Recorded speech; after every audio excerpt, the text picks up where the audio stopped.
Assalamualaikum warahmatullahi wabarakatuh. Kembali di hari ini kita cerita.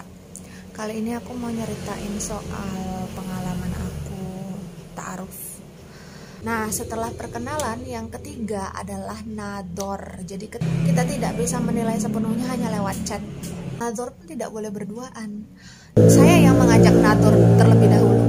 Saya bisa menilai dia itu lewat gesturnya, tata cara sikapnya dia. Ketika sudah nador, biasanya kita istikharah. Yang saya disuruh langsung ke rumahnya. Masya Allah banget ya, serius banget ya. Ibunya dari Ikhwan ini tidak percaya 100%. Saya mau dengar dari mulut kamu sendiri. Terus apa alasan kamu suka sama anak saya? Akhirnya seling 2 minggu kita lamaran. Bagaimana cara kita itu menilai calon pasangan kita ketika ta'aruf? Ibaratnya kecacatan atau apa itu apakah akan menurun ke genetik turunan kita? Ada nggak ta'aruf yang gagal?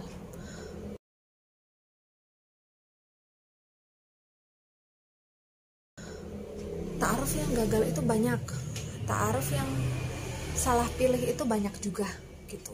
Jadi tapi terus kita tidak bisa melabelkan bahwa ta'aruf itu beli kucing di dalam karung, takut salah dan lain-lain. Enggak juga, enggak gitu ya. Kembali lagi, ada orang yang kepengen nikah cepat, dia ta'aruf, dia ikut ajang ta'aruf, biodata dan lain-lain, tapi dia itu kurang melibatkan Allah. Jadi dia terlalu menggebu-gebu karena aku pengen nikah, pokoknya aku pengen nikah gitu kan. Ya udah, ada yang ngajuin cocok, mungkin dari physically dia udah tertarik, oke, dan lain-lain, akhirnya nikah. Ternyata ketika sudah menikah, sayangnya cowok itu ternyata mantan napi. Ini yang saya diceritakan oleh teman saya.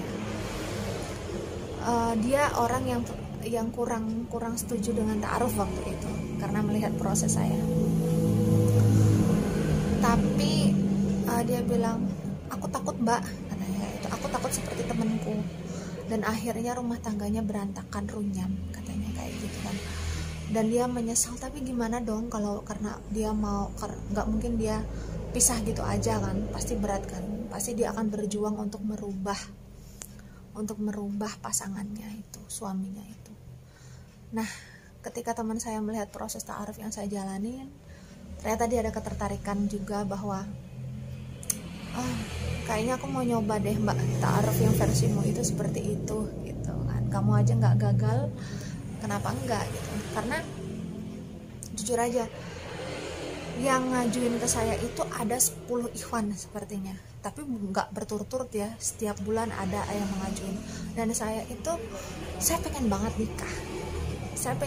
nikah karena saya ingin menjalankan amanah ibu saya yang 25 tahun kamu menikah ya. Ibu saya sudah meninggal. Sebelum meninggal itu beliau mengamanahkan itu di saat usia saya 23 tahun. Saya berusaha untuk menjalankan amanah itu sekuat tenaga, sampai saya ikut ya, perjuangan saya ikut ta'aruf di sana di sini. Ternyata dikenalin temen pun nggak jadi, gagal. Udah nador pun ternyata saya ditolak. Belum nador pun saya ditolak. Terus saya sedihnya tuh bukan sedih kecewa sama Ikhwan ya, tapi saya sedih dengan berarti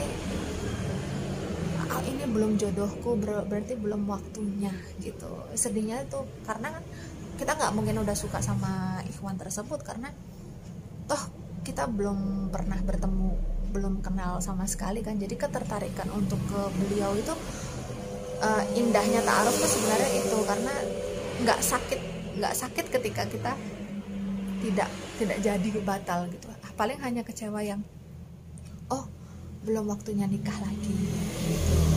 Jadi ternyata belum dipertemukan dengan orang yang tepat ya, kecewa sedikit, itu wajar. Terus kemudian karena saya pasrah, saya yakin bahwa seorang ayah itu tidak mungkin salah memilih jodoh untuk anaknya, terutama putrinya. Akhirnya setelah itu saya bilang sama bapak saya, sebelumnya itu bapak saya ketika saya nador yang pernah nador sebelumnya ini, bapak saya sudah bilang, bapak nggak setuju sama cowok ini, bapak nggak suka sama cowok ini. Kenapa? Bapak nggak serak sama biodatanya, sepertinya orangnya keras dan lain-lain gitu. Tapi tak coba dulu aja ya pak, ketemu ya, kalau cocok alhamdulillah, mana tahu tebakan bapak kan salah, tak bilang gitu kan. Ya terserah Emma, karena Emma yang menjalani, bapak hanya memberitahu gitu. Dan ternyata setelah saya bertemu, apa yang dikatakan bapak saya ternyata benar semua. Nah dari situ saya belajar yang, pak, setelah ini saya manut bapak. Kalau ada yang ngajukan ta'aruf, tak kasih bapak, silakan bapak milih. Suka nggak suka saya, kalau bapak saya bilang iya, akan saya lakuin, akan saya ketemu gitu loh, akan saya lanjutkan ta'aruf sampai tingkat nador. Nah ketika nador cocok atau tidak kan nanti menjadi pertimbangan lagi. Ya bapak saya seperti itu. Akhirnya setiap kali ada yang ngajukan ta'aruf, saya oper ke bapak saya kirim biodatanya lewat WA. Beliau selalu bilang tidak, sampai ke beberapa ikhwan, sampai saya mengeluh, Pak, kenapa ya Pak, kok belum ada yang cocok? Nggak apa-apa, kamu tunggu aja. Pokoknya tetap berdoa sama Allah, kita berdoa semoga kamu dapat yang baik gitu. Bapak nggak peduli profesinya apa, yang penting kan kerjaannya halal, nggak harus kaya gitu kan. Yang penting dia soleh dan akhlaknya baik. Kalau dua itu sudah kamu dapatkan, kamu bahagia dunia dan akhirat, kata bapak. Ya, dan akhirnya ya ketika suami saya yang mengajukan ta'aruf itu, bapak saya bilang begini, dari sekian banyak cowok yang ngajuin kamu ta'aruf, cuman ini doang yang paling bagus biodatanya, katanya ini jodohmu. Bapak saya bilang itu feelingnya kuat banget, ini jodohmu.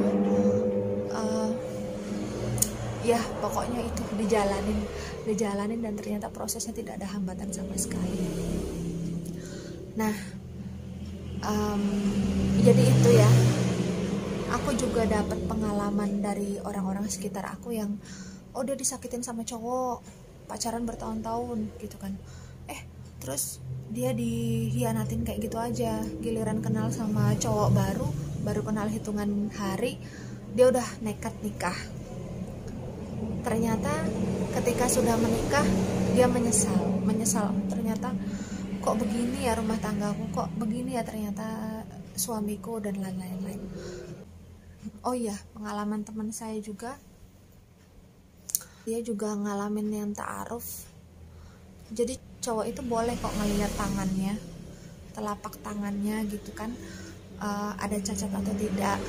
Terus boleh juga menilai gestur, sikap atau kepintaran wanita. Misalkan ada nih teman saya dites masak, tapi dia ngebawa temennya juga, jadi tidak berduaan ya di rumah ya, dia membawa temennya juga, jadi mereka bertiga untuk mencoba masak. Nah jadi teman saya, jadi ikhwannya ini ngetes teman saya. Jadi waktu itu teman saya itu dites masak, dia ditanyain sama ikhwannya, dia ngetes dengan cara apakah wanita ini multitasking gitu. Nah ketika teman saya sedang masak ditanyai sesuatu, teman saya itu tidak menjawab, dia fokus ke satu hal itu. Nah dia dites juga kesiapan dia tentang masak. Akhirnya pokoknya setelah pertemuan itu, ikhwan itu menyampaikan ke saya, karena saya menjadi wali dari teman saya itu, kalau bahwa maaf ya mbak, kayaknya aku nggak cocok deh sama temennya gitu kan. Kenapa kayak gitu kan, sepertinya tidak multitasking gitu kan. Dan padahal kan kita udah ngasih tahu ya kita mau masak apa, tapi masih banyak barang yang nggak disiapin dan malah belum dicuci gitu, entah wajan atau panja atau apa kayak gitu, seperti itu. Nah padahal kan aku nyarinya yang, ya maaf, aku nyari perempuan yang multitasking, karena multitasking dan pintar, karena kan untuk penerus generasi seperti itu. Dia menilai secara belak-belakan ke saya seperti itulah. Saya bilang ya nggak apa-apa, tapi ingat loh, perempuan itu tidak ada yang sempurna. Perempuan itu kan tercipta dari tulang rusuk yang bengkok. Nah tidak bisa diluruskan juga, tapi juga Mungkin kamu juga punya kriteriamu mungkin yang pengen yang multitasking. Ya kalau misalkan tidak cocok tidak apa-apa gitu, itu mungkin salah satu kekurangannya dia. Kalau misalkan gak cocok ya sudah, saya sampaikan ternyata dia tidak cocok dan tidak lanjut gitu. Ya akhirnya ya nggak apa-apa tidak lanjut, karena saya memahami bahwa cowok ini perfeksionis, otomatis dia mencari perempuan juga yang bisa grade-nya paling sesama seperti dia ya, yang bersih, yang pintar, yang cerdas, dan ya apalah yang sesuai kriterianya dia lah gitu. Nah, itu beberapa pengalaman yang bisa saya sampaikan, pengalaman saya dan orang-orang sekitar yang saya ketahui. Nah, jadi teman-teman, kembali lagi, diniatkan segalanya untuk Allah. Jangan hanya berburu yang kata orang. Pokoknya ketika kita diniatkan lillahi ta'ala kepada Allah, menikahnya itu karena Allah, ibadah karena Allah, insya Allah Allah itu akan membantu kita dalam prosesnya. Dan jangan kecewa ketika gagal, karena teman saya sendiri 10 kali udah bertemu dengan ikhwan juga 10 kali ditolak juga, itu udah biasa gitu. Sampai dan ternyata dia ikut ta'aruf itu ternyata jodohnya tetangganya gitu. Jadi kata Ustadz Awan juga menyampaikan bahwa terkadang kita itu mengira jodoh kita itu dari arah A, ternyata Allah itu memberikan jodoh di arah B, benar-benar arah yang tidak terduga. Yang penting manusia itu ikhtiarnya dimaksimalkan seperti itu. Jadi jangan hanya ketika kita sudah daftar di ta'aruf ini harus banget dapat situ, enggak harus begitu. Karena saya sendiri malah awalnya tidak terpikir kalau saya akan dapat di ta'aruf online ini gitu, dengan Ustadz Awan ini. Tapi saya pikir saya akan dapat di yang saya rutin datang kajian itu, tapi ternyata dari sana tidak ada satupun yang mengajukan ke saya.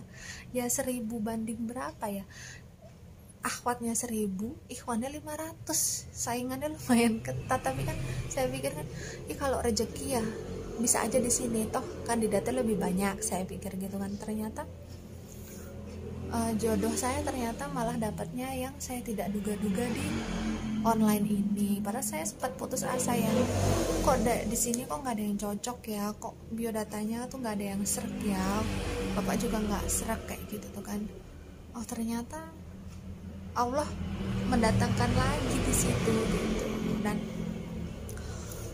suami saya sendiri 3 tahun loh ta'aruf ikut offline yang Ustadz Eko itu, juga tidak ada yang cocok gitu. Sampai nador sudah berkali-kali gitu kan, juga tidak ada yang cocok kayak gitu. Nah ternyata ketika dia 1 minggu masuk di online mengajukan ke saya, alhamdulillah jodoh gitu ya. Jadi pokoknya buat kalian jangan kecewa, wajar ketika kita tidak cocok, tapi kembali bangkit, kembali berdoa, minta pertolongan Allah bahwa pasti kita akan bertemu dengan jodohnya, karena manusia itu sudah dipasang-pasangkan kan dengan Allah, sudah ada takdirnya. Yang penting luruskan niat, pahami ilmunya ta'aruf.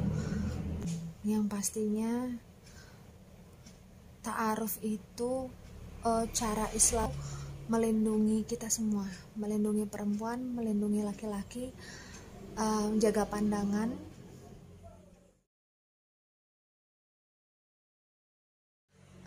Semoga bisa kalian ambil manfaatnya, dan mohon maaf jika apa yang saya sampaikan ada salah-salah kata, salah-salah ilmu mungkin. Semoga bisa diambil baiknya, buang buruknya gitu ya. Dan semoga kita semua bisa lebih memahami apa itu ta'aruf. Nggak membeli kucing dalam karung kok, yang penting kita tahu ilmunya, gitu aja ya. Pahami ilmunya terlebih dahulu sebelum memulai ta'aruf. Semoga ikhwan dan akhwat yang menonton sini yang belum mendapatkan jodoh, semoga saja segera dipertemukan oleh Allah dengan jalur yang baik, benar, dan mendapatkan jodoh yang soleh-solehah. Amin. Assalamualaikum warahmatullahi wabarakatuh.